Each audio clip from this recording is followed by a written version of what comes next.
में पानी पीती है। यहाँ मंदिर में दाना चुगकर चिड़िया मस्जिद में पानी पीती है। यहाँ बुद्ध के उपदेश और ईसा मसीह की बलिदान की गाथा होती है। मैंने सुना है यहाँ सलमा बेगम राधा रानी की चुनरी सीती है। फिर हम क्यों हो गए यूं जुदा जुदा की आज जोड़ने की बात होती है। परम सम्मान्य निर्णायक मंडल के सभी सदस्यों, सभा में उपस्थित सभी गणमान्य व्यक्ति व मेरे प्यारे भाई और बहनों, मैं प्रियतोष देवरपाल गवर्नमेंट डिग्री कॉलेज का छात्र आज आपके समक्ष रामचरितमानस के इस वर्तमान युग में प्रसंगिता के ऊपर अपने विचार साझा करने जा रहा हूं और आशा करता हूं कि आप सभी ध्यानपूर्वक सुनेंगे। हम जिस देश भारत में रह रहे हैं, जो तंत्र हमारे देश में प्रचलित है वो है लोकतंत्र। यदि प्राचीन काल में मेरा भारत किसी चीज के लिए जाना जाता था तो वो थी आध्यात्मिकता, वो थी सामाजिकता। परंतु मुझे थोड़े दुख के साथ कहना पड़ रहा है कि आज हमारे समाज में आध्यात्मिकता लगातार लुप्त होती जा रही है। डॉक्टर इकबाल साहब ने कहा कि भारतीय सभ्यता दुनिया की सबसे प्राचीनतम सभ्यताओं में से एक है।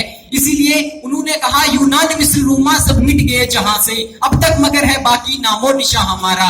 कुछ बात है कि हस्ती मिटती नहीं हमारी, कुछ बात है कि हस्ती मिटती नहीं हमारी, सदियों रहा है दुश्मन दोहरे जमा हमारा। रामचरितमानस उस समय में इसकी रचना हुई जब हमारे समाज में अनेकों कुरीतियां प्रचलित थी। लेकिन आज हमें समझना चाहिए कि जो हमारे महापुरुषों ने हमारे भारतवर्ष का सपना देखा, जो उन्होंने विश्व गुरु बनने का सपना देखा, क्योंकि मेरा भारत देश महापुरुषों का देश है, हमें समझना चाहिए कि हमने कहां पे कमी छोड़ दी है। एक हमारे रामचरितमानस का प्रसिद्ध श्लोक है, शुद्धोसी बुद्धो निरंजनासी संसार माया परिवार तुसी, संसार स्वप्नम तेजी हो निद्रम माता यशोला पमवाज पुत्रम। अर्थात यदि हमने अपने बुद्धि का विकास सही तरीके से करना है, हमें चाहिए कि हमें परस्पर एक दूसरे के सहयोग से हमारे समाज में जितनी भी कुरीतियां हैं, जितनी भी कुप्रथाएं हमारे समाज में चरम सीमा तक पहुंच चुकी है, हमें चाहिए कि एक दूसरे के परस्पर सहयोग से उन कुरीतियों का सामना करें ताकि हम विश्व गुरु बनने में एक सक्षम हो सके। मैं आपको ये स्पष्ट कर दूं कि हम आध्यात्मिक की तरफ नहीं बढ़ते जा रहे हैं, क्योंकि हमारे समाज यदि किसी चीज के लिए जाना जाता था तो वो थी आध्यात्मिकता।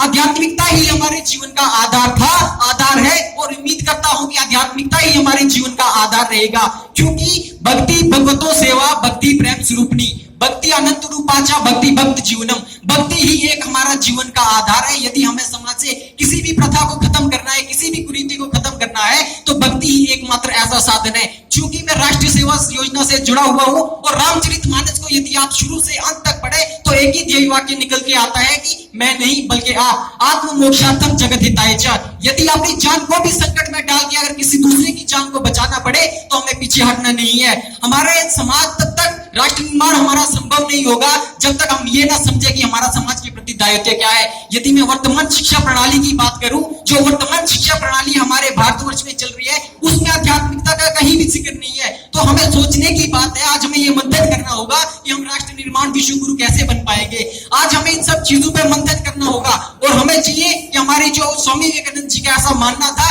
कि हम अगर अपने राष्ट्र को सही तरीके से आगे ले जाना चाहते हैं तो हमें चाहिए कि हम अपने युवाओं के हाथ में अपने राष्ट्र की भागदौड़ संभाल सके। और मैं आपको इस मंच के माध्यम से स्पष्ट कर दूं, जब अंग्रेजी शासक हमारे भारतवर्ष में आए, उन्होंने भी इस बात का लोहा माना कि यदि भारत में अगर हमें इनसे टक्कर लेनी है तो हमें सबसे पहले इनकी आध्यात्मिकता को ठेस पहुंचानी होगी। लॉर्ड मैकले उन्होंने कहा कि मैंने पूरे भारतवर्ष का भ्रमण किया, लेकिन मैं पूरे मध्य भारत, उत्तर भारत, अपने सारे भारत में मैंने भ्रमण किया, लेकिन यहाँ पे अगर सबसे कोई बड़ी चीज मेरे को दिखती तो वो आध्यात्मिकता। यदि हमें यहाँ भारतवर्ष में अपना कब्जा जमाना है तो हमें सबसे पहले आध्यात्मिकता को ठेस पहुंचानी होगी, क्योंकि भारतवर्ष आध्यात्मिकता के लिए जाना जाता था, जाना जाता है, जाना जाता रहेगा। मैं आप सभी से यह अनुरोध करता हूं कि रामचरितमानस के ऊपर ही हमें निर्भर नहीं होना है, हमें इसके आगे भी चलना है, क्योंकि हम जिस भारत देश में रह रहे हैं ये महापुरुषों का देश है और हमें चाहिए, हमें अपने जीवन मूल्यों में रामचरितमानस के संदेश को सही तरीके से परस्पर अपने जीवन में उतारना होगा।